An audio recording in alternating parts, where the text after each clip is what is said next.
and welcome to Tracy Momey Reads. I am back again with another video. So today I am going to be reviewing a novella. I have been reading quite a bit over the summer, but it's been mostly shorter stories, novellas, things that people may call beach reads, quick stories. Some of them are kind of steamy. Been doing some more palate cleansing with the mafia books. But today, the story I wanted to review, it's in the romance genre. And I'm seeing that, I think that she does quite a few of her stories this way. And I don't know if you're someone who reads a lot of her books. I mean, I've read a handful, but I know she has a legion of really loyal readers. But the book is called Love Notes by Christina C. Jones. Love Notes by Christina C. Jones.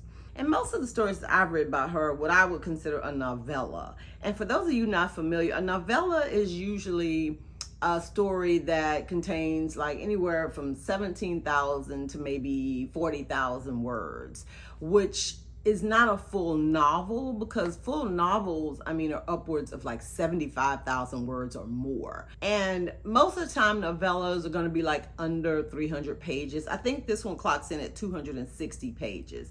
But there's, I don't know, I like stories like this because they get to the action a lot quicker. It's not just reading pages of filler or background information or anything like that. So without further ado, let's jump into it. Let me pull up my notes. Okay, so the story follows a woman who she's coming back to like the town where she lived, a little eclectic urban area. And her name is Juliana or Juliet. I can't remember her real name, but they called her Jules throughout the book. So that's why I can't remember her real name. Oh my God, I feel awful. But I did read this one a few weeks ago. But Jules is the character's name, how everybody refers to her. And she is a photographer, hence this beautiful, there was another version of the cover, but I really like this one. Because it has, the picture of a woman holding a camera. And she was a photographer. And so she had come back, her hometown to open up a studio. And the first night, she's going to be living with her cousin. And the first night that she's there, she meets this guy named Troy.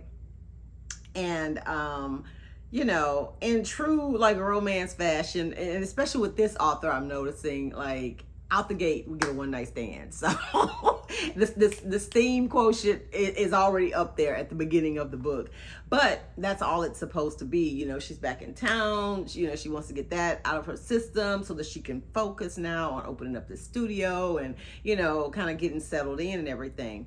And conversely, even though they didn't have a conversation about it, he was actually trying to become celibate and not like deal with women, because he was like managing a barbershop and he's a barber, and he, was just trying to get his life together too. Was tired of like all the, endless like, hookups that he was having, and he was trying to wait until he found someone so that he can actually have a relationship with somebody, some substance. And of course the attraction level, the chemistry and all that was just off the charts, but they both were like, I need to focus on doing some other stuff here. I don't have time for whatever this is. And they kind of go through that, but ultimately, most romance stories, to get that happily ever after, at some point they have to get together, right? But the thing that I liked about it, it had a like urban backdrop, if you will, but it was more like an upwardly mobile type thing. It was a community that they were in. It was young people, some of them had maybe a sketchy background or whatever, but everybody was aspiring to do more. They were young entrepreneurs. They were trying to, do something positive. They wanted more for themselves and for their community and for their lives. And I really appreciate that. I just, and no disrespect to the people that write in this the genre I'm about to mention, or people who read in that genre, because there are people who love the books. But the urban fiction, where it's just, about the drug dealers and the baby mamas and just all these negative ass stereotypes, especially as it has to do with black people and the young black people.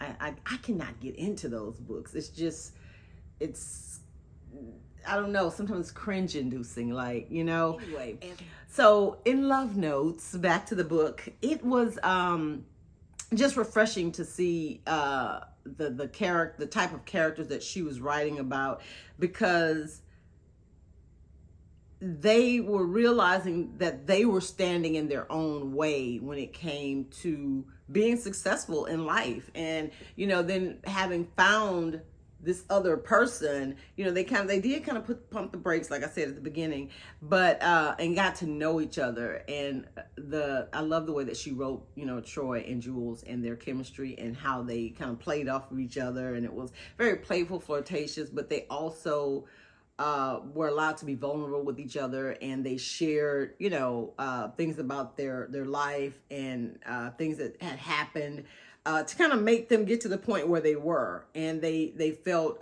safe with each other enough to do that, and to tell somebody else their story instead of just holding on to it, because a lot of times people, they don't like to share things in their past when they enter into a relationship, because they feel like that may keep that person from wanting to get to know them, or that person may hold that over their head. And there was like none of that in this story. And I love books. This is like one of the few that I've read. I've only read a handful like this, but when you have like a strong, like dominant male character, right? Characters that, like, there's two, I feel like, kind of male dominant characters you see in books. The ones that are just like trying to make the woman submit and, just putting all this pressure, or just asserting himself over her. Or you have the ones that are so cocky and they think that they're God's gift to women, and they expect for these women to bow down to them, right? Well, in this story, like I said, I've only read a few books like this where the male character is like, I know I'm what you're looking for, but I'm gonna let you come to that conclusion on your own. Like, he didn't press her when she was like, nah, I can't do this, I can't do this. He was like, okay.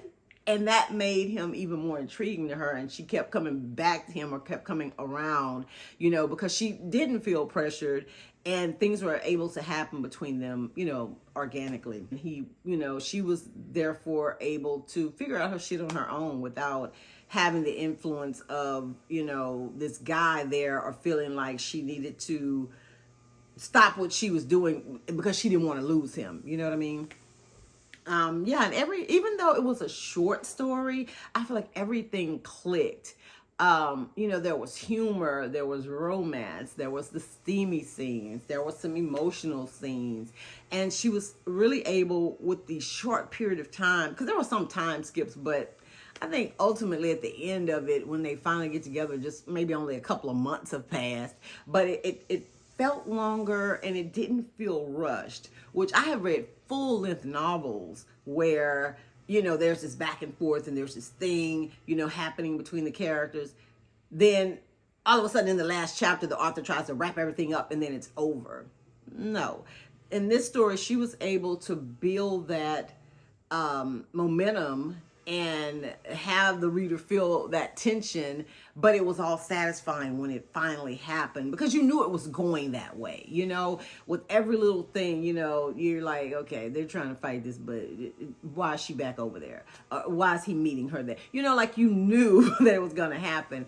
And which just goes to show, in my opinion, that a lot of times some authors can be, I'm just showing y'all this cover again because I just really love it. But some authors can be so superfluous and use so many just words, and they, are saying the same thing in a different way. And I don't know if that's because they're trying to meet word count or what, but I find myself, like, in novels like that, especially lately with like romance novels or contemporary fiction novels that aren't in the suspense and mystery. Because in the suspense and mystery, thriller category, I'm like reading every line because I want to make sure I don't miss anything. But as I kind of go back to some of the romance books, I find myself skipping pages a lot now, because I'm like, what is all this? What are we doing here? Where's the conversation? Where's the, what's going on? So I really appreciate like reading stories like this. And like I said, that's what I've kind of been doing over the summer, is just really getting involved. And again, a lot of them won't make it to the channel, but I really love this one. I love the whole, small town neighborhood block feel.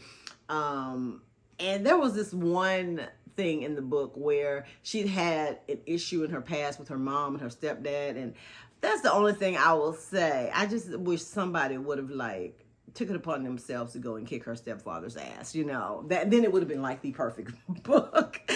But other than that, I loved it. Loved the chemistry between the characters, loved the storyline.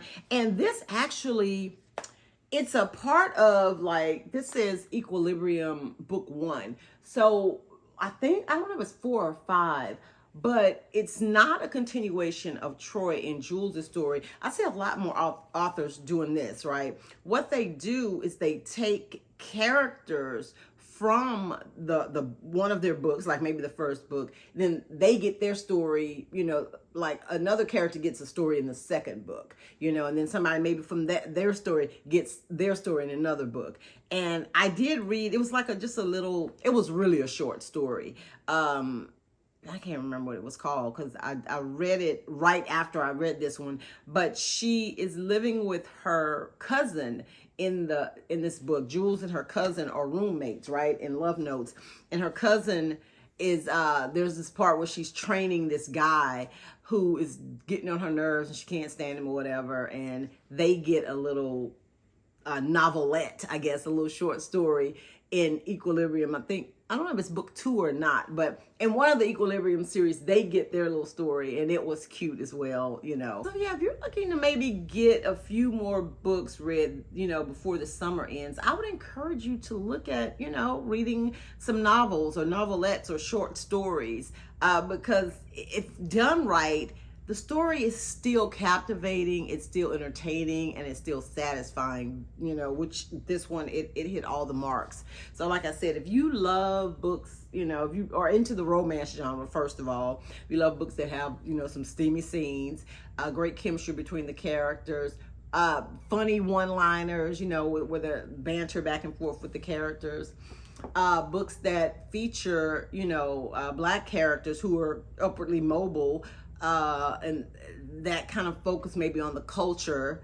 If you want books that have the romance, but you don't want it to be just fluff, you want it to have some substance and maybe, a little drama, then I feel like Love Notes is going to be the perfect book for you to read. Very quick read, really good. And overall, I give it 4 stars. Like I said, the only thing I didn't like was, I hate books where people get away with shit. Like, unless there's a sequel, that person's gonna get their comeuppance. Don't let them even, get away with anything. Even having the character stand up to them, I guess that's a part of it. But I feel like if they have done dirt or they did something egregious, there needs to be payback. I guess that's why a lot of times I'm into those mystery thriller books, because so many of them are revenge based. I don't know what that says about me. Anyway, I'm getting all off topic. Thank you guys so much for watching. If you have read Love Notes, I'd love to know what you thought. Let me know in the comments. Or if you have some Christina C. Jones recommendations, let me know some more books of hers that I can read. And if you have not subscribed to my channel, make sure you go ahead and take that opportunity to do so now. And thank you to everyone who has followed, liked, subscribed so far. You guys are awesome. Have a great rest of your week, and I will see you next week with another video. Bye.